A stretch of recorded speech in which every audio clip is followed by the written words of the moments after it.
A propósito de este pedido de la Comisión Interamericana de Derechos Humanos a la Corte Interamericana de Derechos Humanos. Ahí valdría la pena aclarar, ya lo vamos a hacer con nuestros invitados expertos en esta materia, no es que se han emitido ni medidas cautelares ni medidas provisionales, y ojo, es el pedido de la Comisión Interamericana a la Corte. Yo quisiera partir por allí con nuestros invitados, el doctor Gustavo Medina. Él fue Procurador General de la Nación y cumplió varios encargos del pueblo en diferentes momentos de la historia, pero el Procurador, entendemos, juega un papel importante en esta materia. Vamos a recabar su opinión. Y el doctor Mauricio Alarcón, Director Ejecutivo de la Fundación Ciudadanía y Desarrollo. Si me permite, doctor Medina, iniciar el diálogo con el... como usted disponga, Carmen. Perfecto, con el doctor Alarcón. No, aquí cosas serias. Yo lo vivo a diario, ¿no? Ustedes vienen eventualmente, pero pregúntenme a mí. Bueno, no punto de orden, pregúntenme a mí, al señor, claro, no, pero ahí vamos. Vamos, ahí vamos. Punto de orden, señor. Ahora hay que hablar del feminismo. Bueno, estamos retornando a la sociedad matriarcal, dice. Y van a ver cómo cambian las cosas de bien. A ver, doctor Alarcón, partamos, expliquemos a la ciudadanía en qué consiste todo este tema que ha generado tantas reacciones en el Ecuador. Buen día, Carmen, buen día, Andrés, y siempre es un honor compartir este panel con un personaje del mundo jurídico, y yo creo que incluso de la historia nacional, como el doctor Gustavo Medina. Siempre es un honor definitivamente estar junto a él en un panel de este tipo. Partamos de algo que es muy importante. Dejemos de desinformar a la ciudadanía. He visto en las últimas horas varios medios de comunicación, de manera equivocada, afirmando que hay una orden de la Comisión Interamericana de Derechos Humanos dictando medidas cautelares a favor de 3 miembros del Consejo de Participación Ciudadana. He visto incluso noticias que dicen que hay una orden para que Ecuador se abstenga de implementar los resultados del referendo. He escuchado el día de ayer incluso a miembros de la Asamblea Nacional decir que queda sin efecto el referendo y consulta popular del pasado domingo. Realmente sorprendente.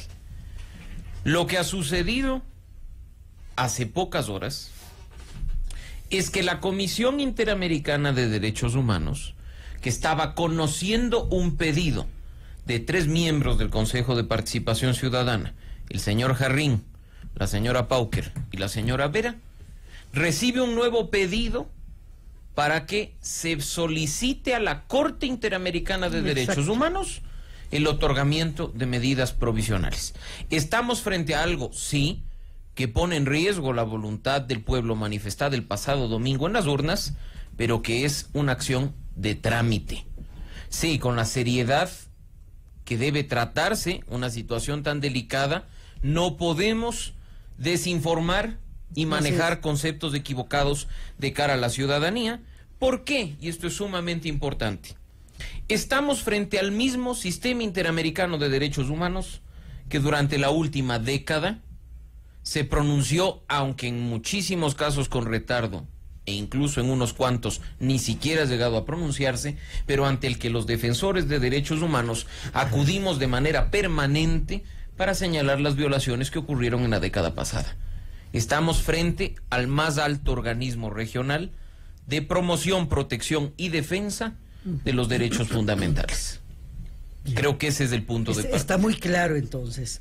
La Comisión Interamericana de Derechos Humanos pide a la Corte y la Corte deberá pronunciarse. La Corte deberá analizar los elementos y resolver favorable o desfavorablemente. No hay decisión tomada a favor de nadie. Que quede muy claro eso. Aclarado esto, doctor Medina, ¿cuál es el papel del Procurador General del Estado? Entendemos que el 18 de enero debía responderse a las preguntas que planteó la Comisión Interamericana de Derechos Humanos al Estado ecuatoriano.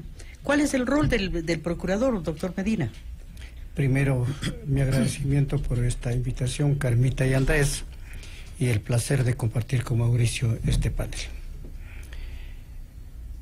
el papel del Procurador General del Estado es el de ser el representante judicial del Estado en el orden interno y en el orden externo.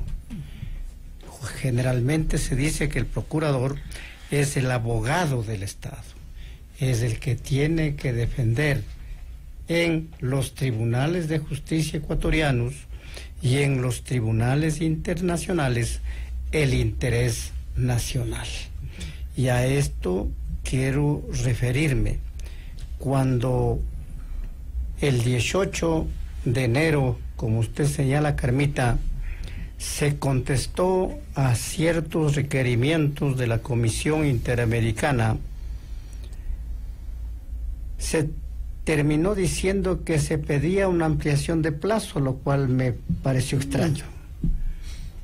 Es decir, se piensa que esa contestación era insuficiente, cuando esa contestación debió ser suficientemente amplia y suficientemente sustentada en el orden jurídico y en el orden político, para que la comisión que decide aceptar una petición y formular sobre esa base de esa petición un pedido, no es que la comisión, que no es órgano jurisdiccional, es simplemente un órgano administrativo, ha resuelto, ha pedido, pero ahora los argumentos tienen que llegar a la Corte Interamericana de Derechos Humanos con sede en San José de Costa Rica. Y creo que a este asunto habremos de referirnos un poquito más tarde, porque en el orden jurídico y en el orden político y en el orden histórico de nuestro país carece de todo sustento. Esto aún que se catalogue como mera solicitud, carece de sustento. Para mí es una solicitud del todo desatinada, que desde luego desprestigia a nuestro país y sobre todo constituye una afectación, una atentación, si vale la expresión, a la soberanía popular, porque de lo que se trata es de defender el pronunciamiento legítimo del pueblo ecuatoriano, en el que, por mandato de esta Constitución de Montecristi, artículo 1, se señala, es el pueblo la más alta expresión de la soberanía popular. La soberanía radica en el pueblo, y el artículo 1 agrega que es la fuente o sustento de todo poder. ¿Cómo se puede, por parte de un órgano, así sea administrativo, que se crea para proteger los derechos del pueblo frente a los abusos del poder, esperar un pronunciamiento de esta naturaleza que implica exactamente lo contrario? Tratar de proteger el derecho, entre comillas, de 3, 5 o 7 personas frente a la inmensa mayoría del pueblo ecuatoriano, que tuvo un pronunciamiento absolutamente clara el domingo pasado. Bueno, doctor Alarcón, nada más una precisión ante nuestros oyentes. El procurador lo que hace entonces, remite el informe a la CIT y pide ampliación. No, pide que le den una prórroga. Una prórroga. Para poder exacto, para seguramente completar. Eso me pareció locos, absolutamente extraño.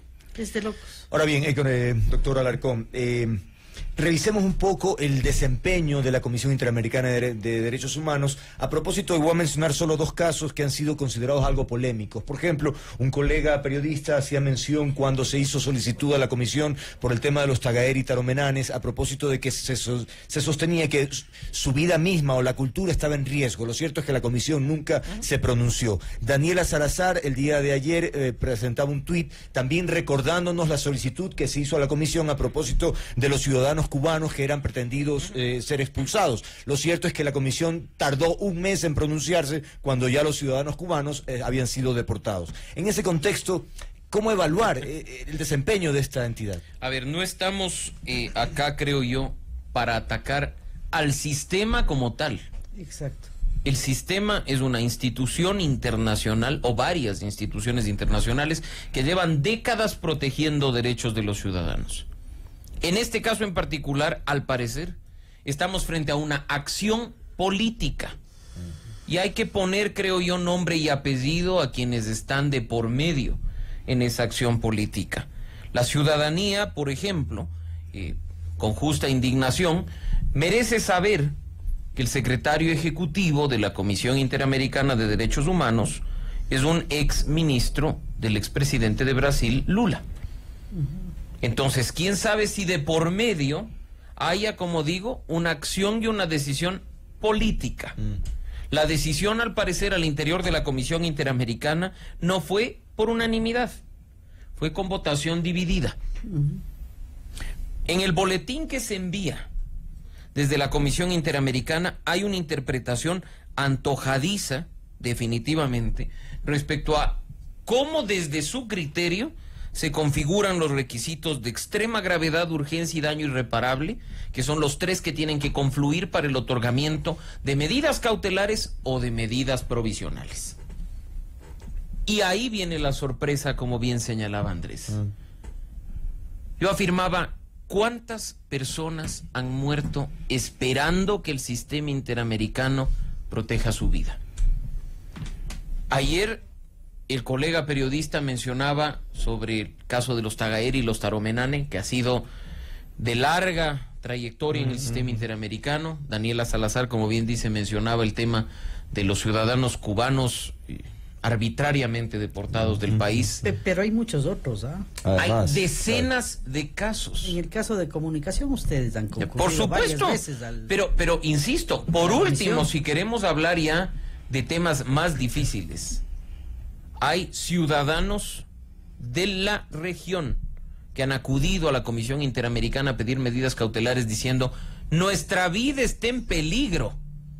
Y ustedes vieran la cantidad de trabas que se ponen con preguntas que a muchos nos resultan hasta absurdas antes del otorgamiento de las cautelares. Insisto, ciudadanos han muerto esperando un pronunciamiento de la CIDH o de la Corte Interamericana.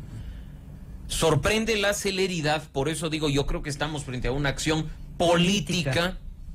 Por eso no me atrevo yo a hablar en contra del sistema, tengo que ser coherente con mi convicción de que el sistema interamericano está ahí para proteger derechos, pero no puedo hacerme de la vista gorda y dejar de evidenciar que hay personas que quizá con intereses están moviendo estas cosas, porque definitivamente, y me ratifico en ello, el análisis presentado en el boletín de la Corte Interamericana de Derechos Humanos es por demás antojadizo y equivocado.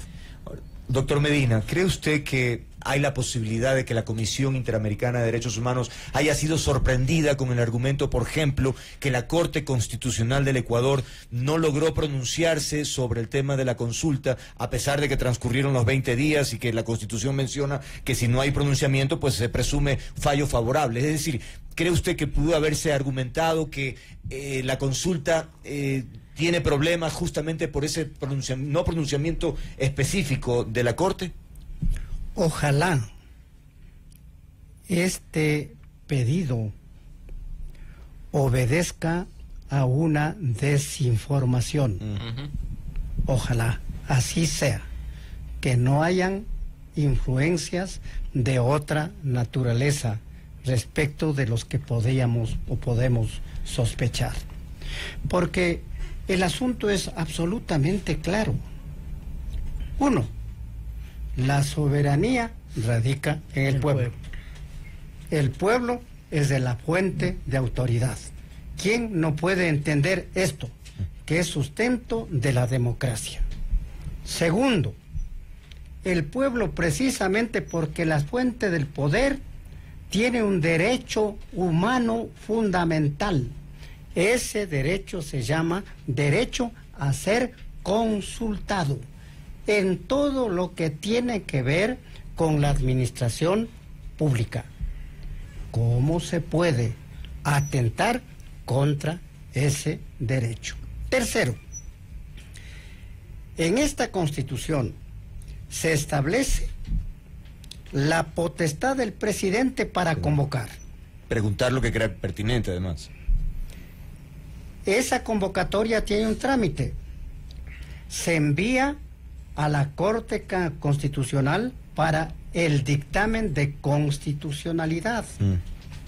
Pero lo que hay que decirle a la Corte Interamericana con sede en San José es que los mismos legisladores que aprobaron esta Constitución en Montecristi se constituyeron en lo que el pueblo ecuatoriano llamaba el Congresilio, una comisión de legislación y fiscalización, que a mediados del 2009, Congresilio presidido por el arquitecto Fernando Cordero, que era presidente de la Asamblea Constituyente en sus postrimo en Merías, aprobó la ley que pomposamente se llama Ley Orgánica de Garantías Jurisdiccionales y Control Constitucional.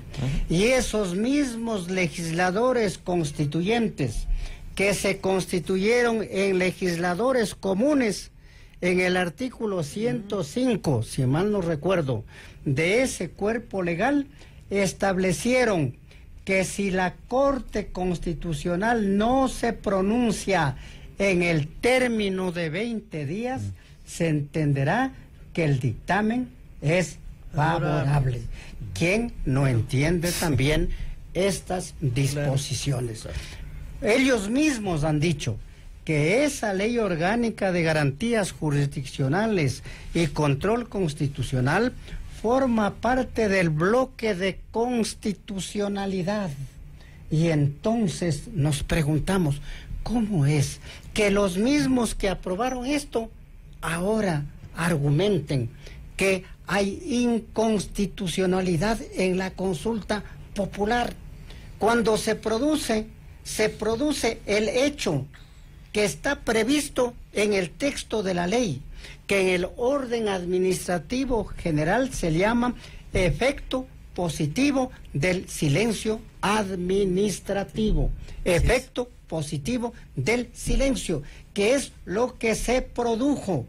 Y en virtud de eso, se convocó legítimamente a la consulta popular y al referéndum, que claro que esta Constitución no es un dechado de perfecciones. La consulta popular es lo general, expresión común. Se expresa a través de referéndum si es que se consultan asuntos normativos, o a través de plebiscitos si es que se consultan cualquier otro asunto de interés público. Pero aquí se habla de referéndum y consulta popular. Así se convocó el referéndum, que ya se realizó. Seguramente no sabe la Comisión Interamericana que el 4 de febrero ya se produjo el hecho del pronunciamiento mayoritario del pueblo ecuatoriano respecto de todas y cada una de esas preguntas. Y en cuanto a la pregunta 3, que es la única que les preocupa... Yo justamente a eso quería dirigirme, porque parecería ser que la comisión no es que esté impugnando el proceso ni que no fue legal, lo que impugna es la pregunta 3. Y dice aquí específicamente, porque lo contrario tendría que pedir medidas provisionales para todas las preguntas, ¿no?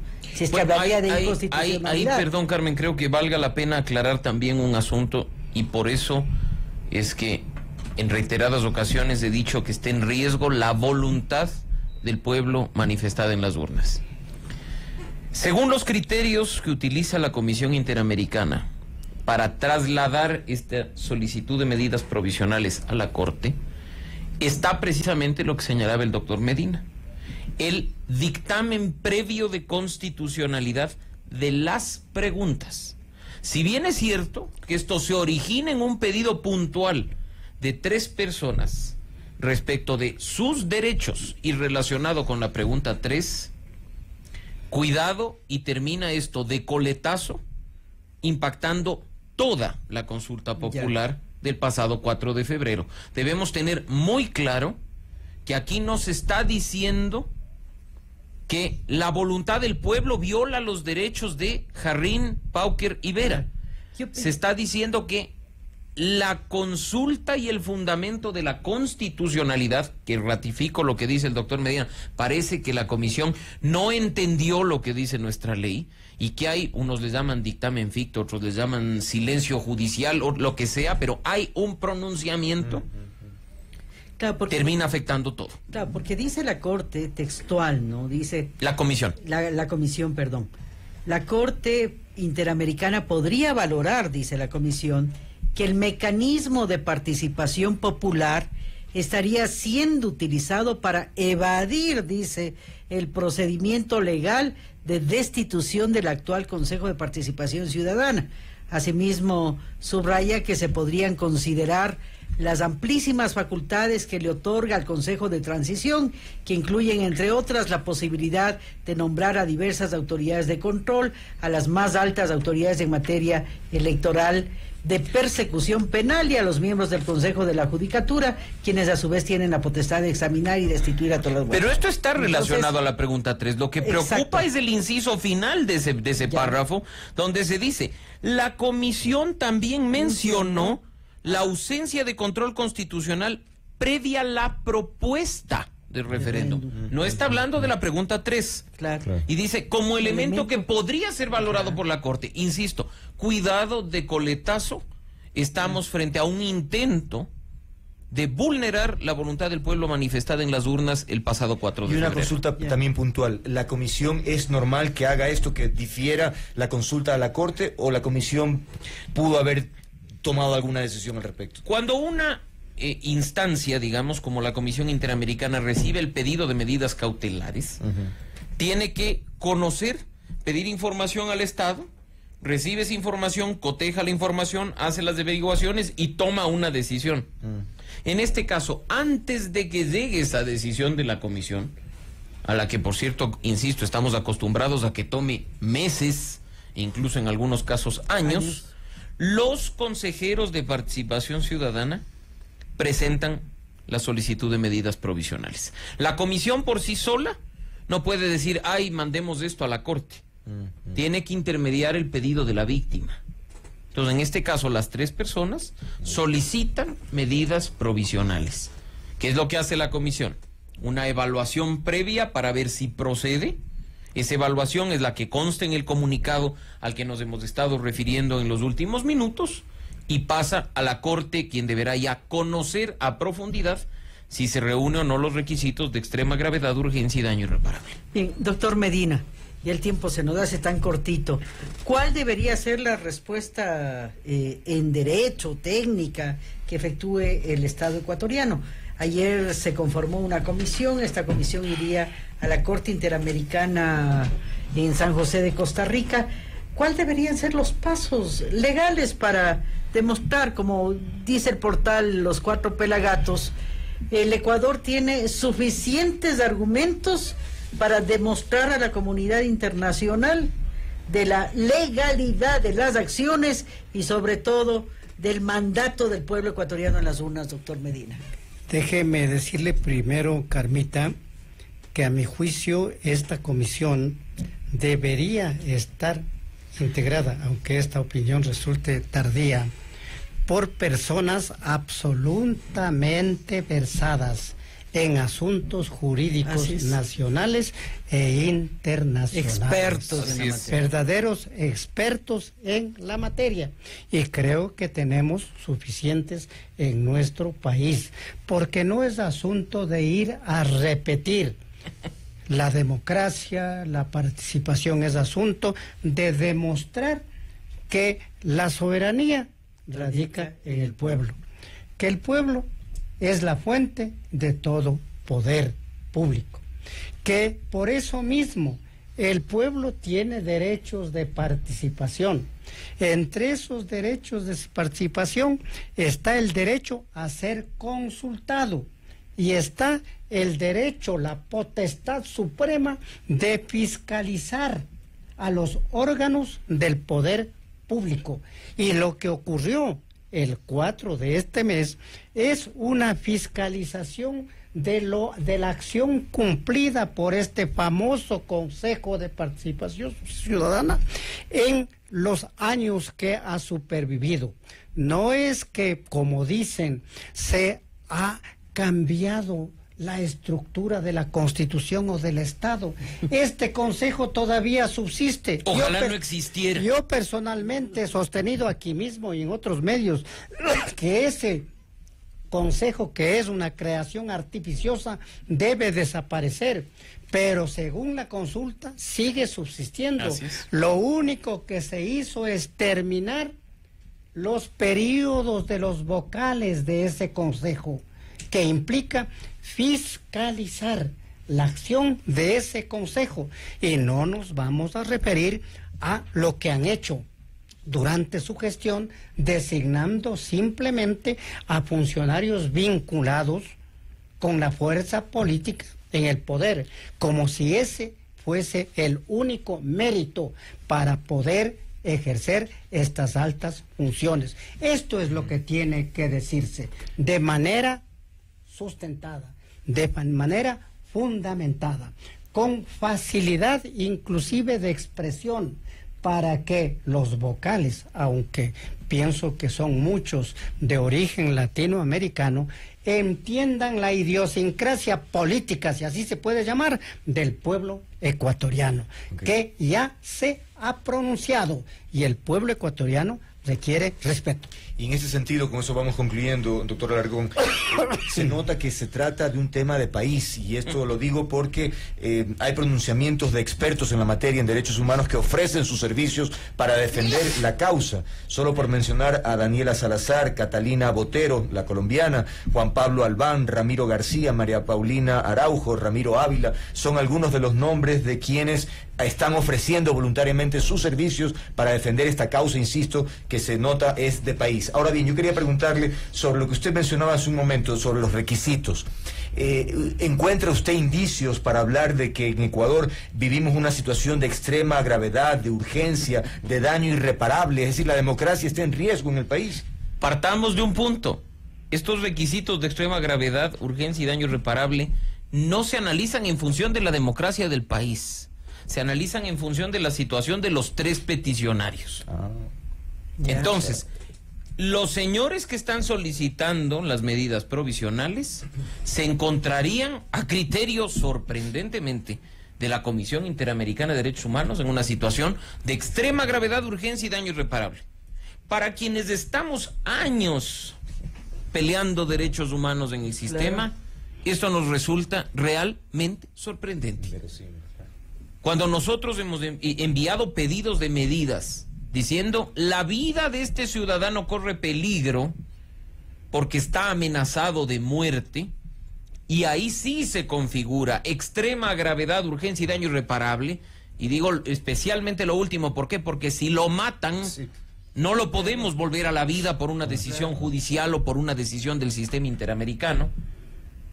Se quedan semanas analizando, estudiando, pidiendo información, llamando por teléfono para ver si el abogado o la víctima caen en contradicciones. Y pues aquí, de manera sorprendente, insisto, en cuestión de días, la Comisión Interamericana decide que estas tres personas se encuentran en una situación de extrema gravedad, urgencia y daño irreparable, y pasa a la Corte Interamericana el pedido. Entonces, entendamos también ese punto. No es una situación respecto de la democracia. Es más, si me preguntan mi criterio personal, una decisión de la Corte, en este caso, pondría en riesgo un elemento fundamental de la democracia, que es el pronunciamiento de la ciudadanía a través de las urnas. No en sí. Y todo lo que podría devenir de eso, ¿no? Por supuesto. Una reacción social frente al tema.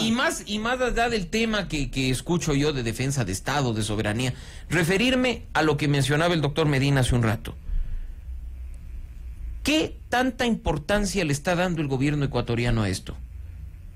Tremenda reunión en el Palacio de Gobierno para sacar un pronunciamiento de 4 líneas, en el que todos se abrazan, se toman de la mano y dicen qué bonito es esto, firmemos todos y digamos que nada por sobre nosotros. Por favor, actuemos con seriedad, con una seriedad de que por lo menos la misión de funcionarios que está viajando, tengo entendido, a San José, sepa a dónde viaja y qué viaja. Inaceptable que en un tuit ¿Y qué va a decir? de la canciller diga que está viajando a la Comisión Interamericana de Derechos Humanos de San José. O sea, la canciller está perdida. Cuidado y vayamos a la corte a exponer argumentos políticos.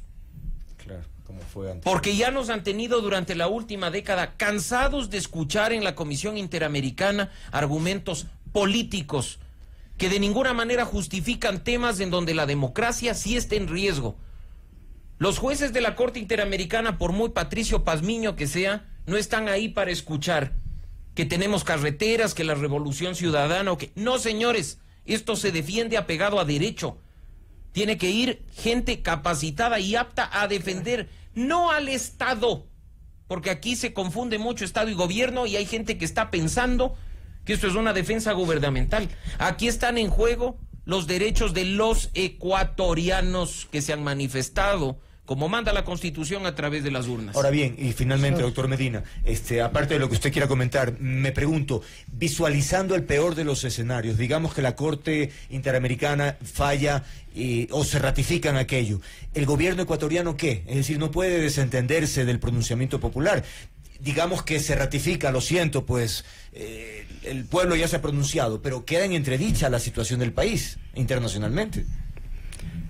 Antes de referirme a su pregunta, Andrés, déjeme solamente agregar a lo que ha dicho Mauricio, que hoy se habla mucho de la ponderación de derechos.